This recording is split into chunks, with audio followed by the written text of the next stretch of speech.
We expect the RDCs and deputy RDCs who have been the face of the president in their respective districts to behave with decorum in the elective politics where they are going.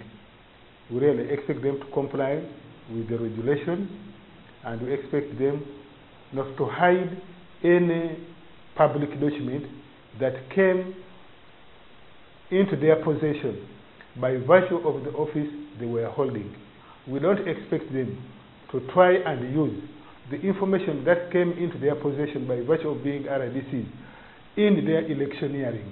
And those who have resigned must make sure that they obtain from the Secretary Office of the President letters of formal discharge, because this is going to be a requirement when they are being nominated at the political party level, both in NRM and FDC and so on. It will be a requirement.